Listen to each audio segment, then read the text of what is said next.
नमस्कार मित्रांनो, शिक्षक पदभरती संबंधी एक लेटेस्ट न्यूज आलेली आहे, अपडेट आलेली आहे। ही न्यूज काल दिनांक 10 मार्च 2025 रोजी शिक्षक पदभरती संबंधित ऑफिशियल वेबसाईट, सरकारी वेबसाईट mahateacherrecruitment.org.in या ऑफिशियल वेबसाईटवर गेल्यानंतर तिथं दोन टॅब दिसतील। उजव्या हाताला टॅब दिसेल 2022 पवित्र पोर्टल 2022 टॅब दिसेल, त्याच्यावर क्लिक करायचं। तेथे क्लिक केल्यानंतर डाव्या हाताला मध्यभागी लाल अक्षरामध्ये न्यूज बुलेटिन दिसेल। तुम्हाला न्यूज बुलेटिन नावाचं एक अक्षर दिसेल, त्या न्यूज बुलेटिनवर क्लिक करायचं आहे। तेथे क्लिक केल्यानंतर आता सध्या जी तुम्हाला PDF दिसत आहे स्क्रीन, ही PDF काल रात्री उशिरा 10 मार्च 2025 रोजी अपलोड करण्यात आलेली आहे न्यूज बुलेटिनमध्ये।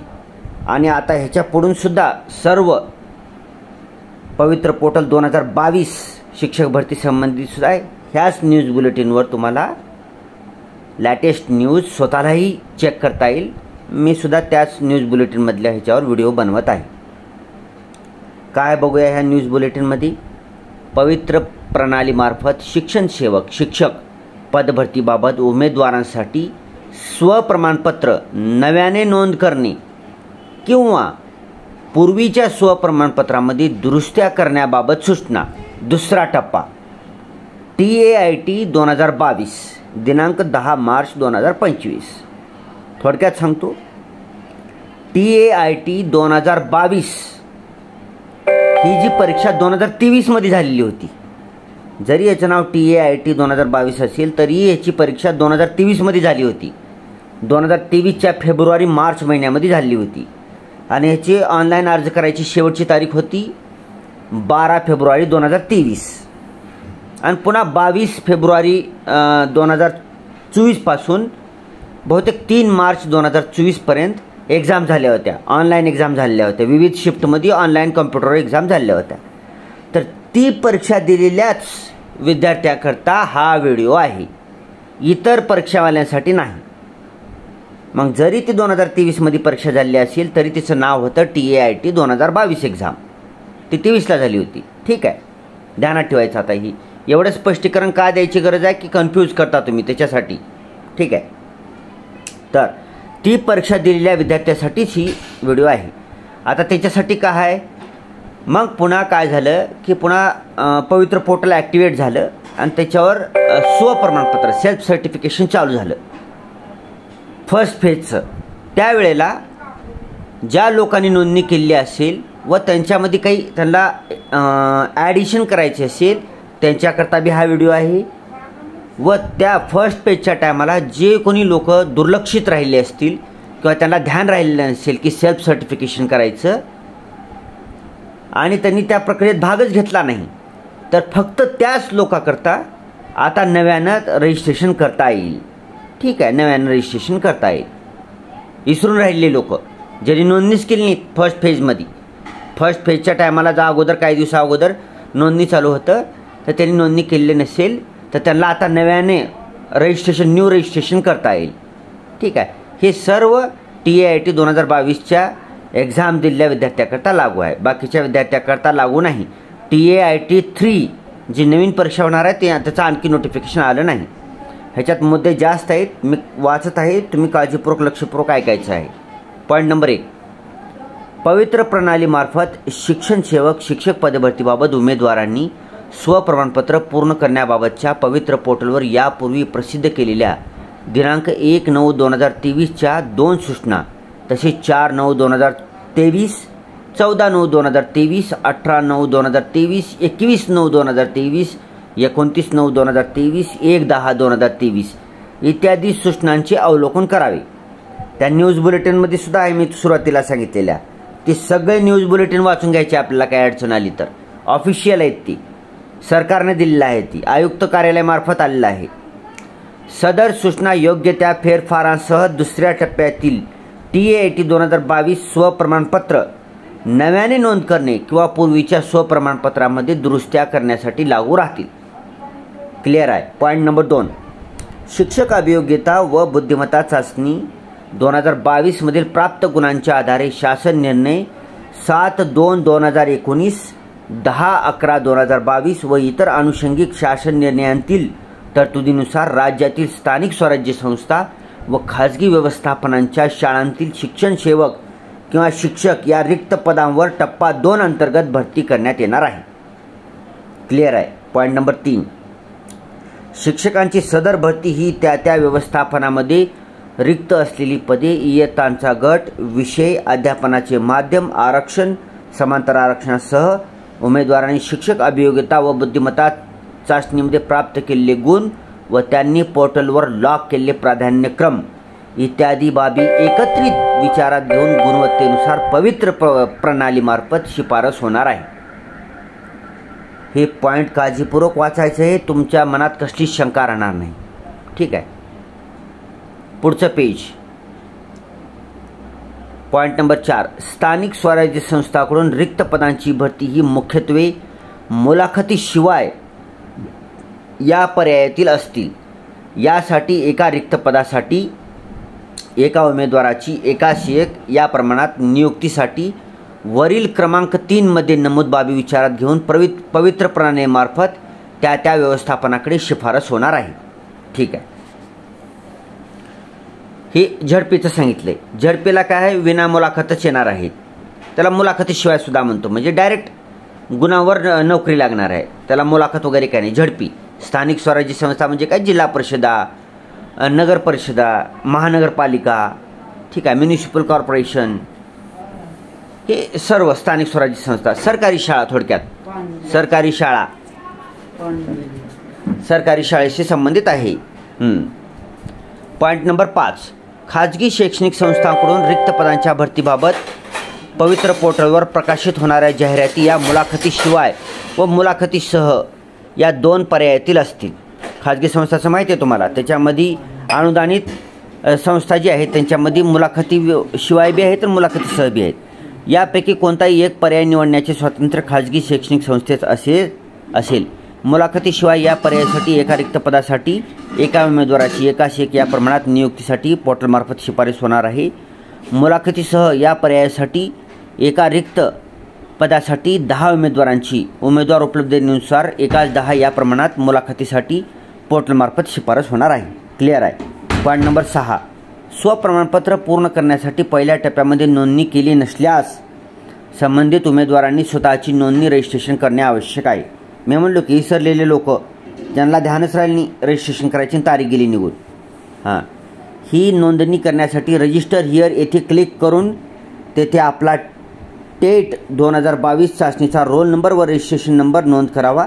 यासाठी टेट 2022 परीक्षा अर्जामध्ये नोंद केलेला मोबाईल क्रमांक नमूद करणे आवश्यक आहे. त्यानंतर उमेदवारांनी स्वतःचा पासवर्ड तयार करावा. उमेदवारांचा टेट 2022चा रोल नंबर हाच त्यांचा लॉग इन ID असेल. ठीक आहे. पहिल्या टप्प्यामध्ये नोंदणी केलेल्या उमेदवारांनी लॉग इन करता यापूर्वी तयार केलेला पासवर्ड वापरावा. पासवर्ड विसरला असल्यास फॉरगॉट पासवर्ड या सुविधेचा वापर करून पासवर्ड तयार करावा. ज्या उमेदवारांना त्यांच्या मोबाईल क्रमांकामध्ये काही कारणास्तव बदल करावायचा असल्यास नजीकच्या शिक्षणाधिकारी कार्यालयात जाऊन वैध ओळखपत्राच्या आधारे स्वतःची ओळख पटवून मोबाईल क्रमांकामध्ये बदल करता येईल. पवित्र पोर्टलवरील नोंदणी, रजिस्ट्रेशन व स्वप्रमाणपत्र भरण्याची प्रक्रिया उमेदवारांनी स्वतः करणे आवश्यक आहे. उमेदवारांनी पवित्र प्रणाली व पदभरतीशी निगडित असलेल्या विविध शासन निर्णयाचे काळजीपूर्वक वाचन करून स्वप्रमाणपत्रातील माहिती भरावी. 11वा पॉईंट, उमेदवारांना स्वप्रमाणपत्र पूर्ण करण्यासाठी दिनांक 11 मार्च 2025 ते दिनांक 20 मार्च 2025 पर्यंत मुदत देण्यात येत आहे. अत्यंत महत्त्वाचा 11वा पॉईंट आहे. उमेदवारांना स्वप्रमाणपत्र पूर्ण करण्यासाठी दिनांक 11 मार्च 2025 ते दिनांक 20 मार्च 2025 पर्यंत मुदत देण्यात येत आहे. म्हणजे आज दिनांक आहे 11 मार्च 2025, म्हणजे ऑलरेडी रजिस्ट्रेशन चालू झालेलं आहे. तर सर्व पॉईंट व्यवस्थित वाचायचं आहे, घाई करायचं नाही. 20 मार्च 2025 शेवटची तारीख आहे. घाई पण करायचं नाही, लय आळस पण करायचं नाही. लय आळस केल्यावर शेवटची तारीख येते, मग काय तर राहून जातं. तर तुम्हाला घाई पण करायचं नाही आणि आळशीपणा पण करायचं नाही. व्यवस्थित सर्व मुद्दे वाचून, तसेच आपल्या यूट्यूब चॅनलवर, आपलं यूट्यूब चॅनल तसेच इतर यूट्यूब चॅनलसुद्धा आहेत, विविध टीचर्स आहेत जी की तुम्हाला कसं रजिस्ट्रेशन करायचं वगैरे त्याच्याविषयी माहिती देतात. ते सुद्धा व्हिडिओ काळजीपूर्वक बघून, ऐकून, आकलन करून जायचं आहे. ठीक आहे. अत्यंत महत्त्वाचं 12वा पॉईंट, स्वप्रमाणपत्र पूर्ण करताना महाराष्ट्र शिक्षक पात्रता परीक्षा TET मधील उमेदवाराच्या नावामध्ये तफावत येत असल्यास उमेदवारांना त्यांच्या लॉग इनवर request for change in data या मेनू अंतर्गत सुविधा देण्यात आलेली आहे। या सुविधेचा वापर करून उमेदवारांनी निवड केलेल्या शिक्षणाधिकारी कार्यालयात जाऊन योग्य तो बदल करून घेता येईल। 13 पॉईंट नमूद केलेल्या मुदतीत जे उमेदवार स्वप्रमाणपत्र प्रमाणित करणार नाहीत ते उमेदवार या दुसऱ्या टप्प्यात होणाऱ्या शिक्षण सेवक शिक्षक पदभरतीच्या पुढील प्रक्रियेसाठी पात्र असणार नाहीत। शासन निर्णय दिनांक 27 फेब्रुवारी 2024 अन्वये जारी करण्यात आलेल्या आदेशांच्या अनुषंगाने अराखीव, खुला अथवा आर्थिकदृष्ट्या दुर्बल घटक EWS यांतून स्वप्रमाणपत्र सादर केलेल्या उमेदवारांना सामाजिक व शैक्षणिकदृष्ट्या मागासवर्गातील SC/BC आरक्षणाचा लाभ घ्यावायचा असल्यास त्याबाबतचा योग्य तो बदल करणे आवश्यक राहील। ठीक आहे, हे ध्यानात ठेवायचं आहे। आरक्षणासाठी आहे, नवीन आरक्षण लागू झाले त्यासंबंधी आहे। काही उमेदवारांना त्यांच्याकडील कुणबी नोंदीच्या आधारे इतर मागासवर्गाचे जात प्रमाणपत्र मिळाले आहे। त्यास अनुसरून सामान्य प्रशासन विभागाचे पत्र दिनांक 28 मे 2024 अन्वये अराखीव, खुला अथवा आर्थिकदृष्ट्या दुर्बल घटक EWS यातून स्वप्रमाणपत्र सादर केलेल्या उमेदवारांना इतर मागासवर्ग OBC या प्रवर्गातील आरक्षणाचा लाभ घ्यावायचा असल्यास त्याबाबतचा योग्य तो बदल करणे आवश्यक राहील। हे महत्त्वाचं आहे। सामाजिक व शैक्षणिकदृष्ट्या मागासवर्ग SC/BC या प्रवर्गात मोडणाऱ्या उमेदवारांना पूर्वी देय असलेल्या आर्थिकदृष्ट्या दुर्बल घटक EWS या प्रवर्गाचा लाभ यापुढे अनुज्ञेय नाही, ध्यानात ठेवायचं आहे। सबब आरक्षण धोरणातील बदलामुळे यापुढील नवीन जाहिरातीच्या वेळी उपरोक्त नमूद उमेदवारांना त्यांचा योग्य तो प्रवर्ग निवडण्यासाठी सुविधा देण्यात आलेली आहे, दिली आहे ऑलरेडी। त्यामुळे वर नमूद अनुक्रमांक 14, 15 प्रमाणे योग्य तो बदल करावा, अन्यथा त्यास उमेदवार स्वतः जबाबदार राहील। 17 पॉईंट स्वप्रमाणपत्रामधील माहिती नव्याने भरणे किंवा यापूर्वी भरलेली माहिती दुरुस्त करणे म्हणजे उमेदवारांना नियुक्तीच्या शिफारशीबाबतचा पूर्वलक्षी प्रभाव कोणत्याही परिस्थितीत मिळणार नाही याची उमेदवारांनी नोंद घ्यावी। उमेदवारांनी स्वप्रमाणपत्रामध्ये यापूर्वी नोंदविलेल्या समांतर आरक्षणाच्या नोंदीमध्ये आता उमेदवारांना कोणताही बदल करता येणार नाही, कारण पहिल्या टप्प्यातील कट ऑफ गुण प्रसिद्ध झाले आहेत। उमेदवाराची यापूर्वी कोणत्याही आस्थापनेवर समांतर आरक्षणातील माजी सैनिक, प्रकल्पग्रस्त, भूकंपग्रस्त यामधून निवड झाली असल्यास अशा उमेदवारांना पुनश्च या समांतर आरक्षणाचा लाभ अनुज्ञेय असणार नाही। त्यामुळे लाभ घेतलेल्या उमेदवारांनी संबंधित समांतर आरक्षणाच्या पर्यायासमोर नो अशी नोंद करणे आवश्यक आहे, जेणेकरून संबंधित उमेदवाराचा त्याच्या स्वतःच्या सामाजिक प्रवर्गातून किंवा खुल्या प्रवर्गातून गुणवत्तेनुसार शिफारशीबाबत विचार होईल। अर्जात म्हणजेच स्वप्रमाणपत्रामध्ये खोटी माहिती देणे किंवा खरी माहिती दडवून ठेवणे किंवा त्यात अनधिकृतपणे खाडाखोड करणे किंवा खाडाखोड केलेली अथवा बनावट दाखले सादर करणे किंवा विहित केलेल्या अर्हतेच्या अटी पूर्ण न करणे किंवा विहित केलेल्या अर्हतेच्या अटी विहित कालावधीमध्ये पूर्ण न करणे किंवा विहित मुदतीत अर्हता धारण करीत नसतानाही उत्तीर्णतेची चुकीची तारीख नमूद करणे अथवा गैरवर्तणूक करणारा उमेदवार कोणत्याही टप्प्यावर निवडीसाठी शिफारस होण्यास अथवा निवड होण्यास अपात्र ठरेल किंवा फौजदारी कारवाईसह इतर योग्य त्या शिक्षेस पात्र ठरेल। नव्याने स्वप्रमाणपत्रामध्ये माहिती भरणाऱ्या उमेदवारांना सूचित करण्यात येते की कोणत्याही कागदपत्रे प्रमाणपत्र वर सूचना क्रमांक 14 व 15 मध्ये नमूद प्रवर्ग वगळून दिनांक 30/9/2023 पूर्वीचे असणे आवश्यक आहे। उमेदवारांची शैक्षणिक व व्यावसायिक अर्हतेची प्रमाणपत्रे टेट 2022 साठी अर्ज करण्याचा शेवटचा दिनांक म्हणजेच दिनांक 12 फेब्रुवारी 2023 पूर्वीचे असणे आवश्यक आहे। अध्यापक विद्यालयातील शिक्षक पदांकरिता व्यावसायिक अर्हतेमध्ये पदव्युत्तर पदवी परीक्षा MAd उत्तीर्णतेची नोंद करण्याची सुविधा देण्यात येत आहे। सदरची व्यावसायिक अर्हता टेट 2022 साठी अर्ज करण्याचा शेवटचा दिनांक म्हणजेच दिनांक 12 फेब्रुवारी 2023 पूर्वीचे असणे आवश्यक आहे। TET CTT या शिक्षक पात्रता परीक्षेतील इयत्ता 1ली ते 8वी करिता कमाल प्राप्त गुणांची नोंद उमेदवारांनी यापूर्वी स्वप्रमाणपत्रात केली नसल्यास अशा उमेदवारांना कमाल गुणांची नोंद स्वप्रमाणपत्रात करता येईल। पूर्वी स्वप्रमाणपत्र नोंद केलेल्या उमेदवारांनी स्वप्रमाणपत्र दुरुस्तीसाठी अप्रमाणित अनसर्टिफाय केले असल्यास स्वप्रमाणपत्रामध्ये कोणताही बदल केला असो अथवा नसो अशा उमेदवारांनी त्यांचे स्वप्रमाणपत्र प्रमाणित सेल्फ सर्टिफाय करणे अनिवार्य आहे। आणि त्या स्वप्रमाणपत्र प्रमाणित सेल्फ सर्टिफाय न करणारे उमेदवार पोर्टलवरील कोणत्याही प्रक्रियेसाठी पात्र राहणार नाहीत याची उमेदवारांनी गांभीर्याने नोंद घ्यावी।